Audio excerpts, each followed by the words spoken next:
اخوان ومتابعين السلام عليكم ورحمة الله. اليوم عندنا فيديو عن بعض الامراض اللي تصيب الدجاج بهالوقت تحديدا بسبب تقلب الجو من حار الى بارد.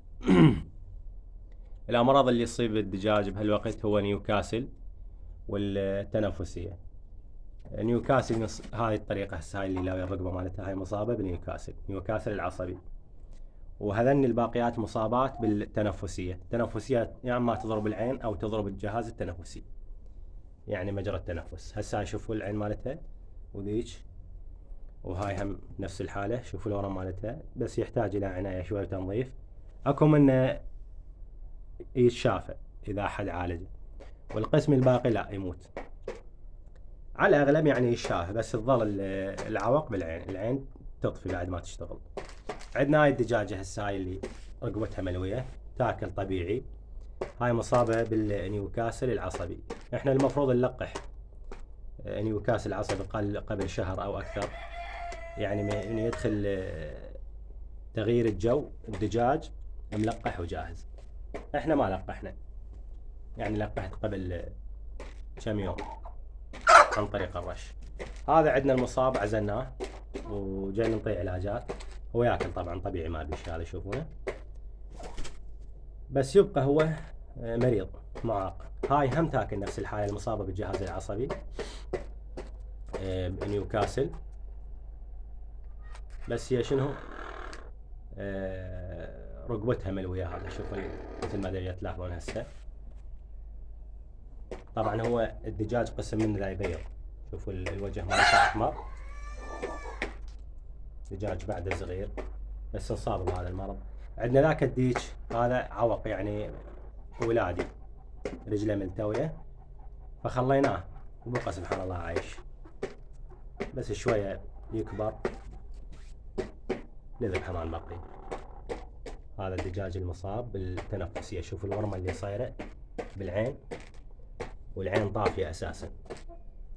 هاي مصابة بالنيوكاسل.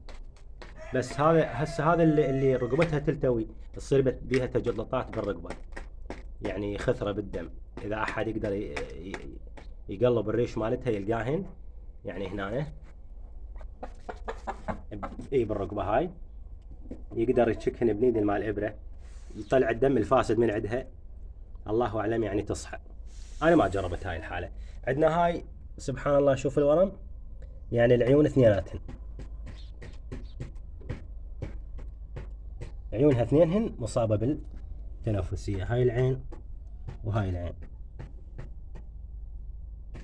اكو لا يصاب بالبلعوم مالتها، واكو بالعين. هاي ما تطيب، لان حتى لو تطيب هي عمياء اساسا. هاي الله اعلم، راح اظل اعالج بيها هاي المصابة بالنيوكاسل، واحتمال انه تتعافى. هذا الديك لا، كل شيء ما بي، مو مريض، وانما عوق ولادي، يعني خلل من البيضة طلع هيك. هاي مصابة همين تك عين، شوفوها هم طافية واحدة من عيونها، هاي مصابة، وجاي نعطيهن علاجات.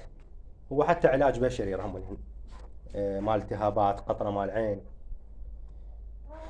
هاي هم نفس الحالة، همين مصابة عين وعين.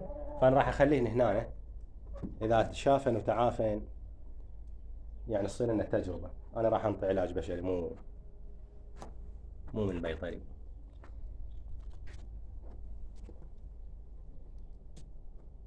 اكثر الاصابات بالدجاج بهذا الوقت، من يدخل بين فصل الصيف وفصل الشتاء، يوم بارد يوم حار، فينصاب الدجاج بالنشلة، ويصاب بالجهاز التنفسي، النيوكاسل، الاي بي.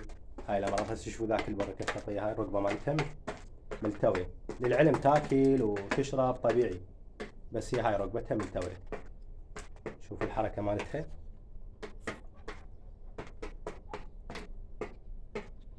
وإن شاء الله السلامة لحلالكم يا رب العالمين إن شاء الله. لا تنسون الاشتراك بالقناة ودعم الفيديو بلايك، وجزاكم الله خير الجزاء.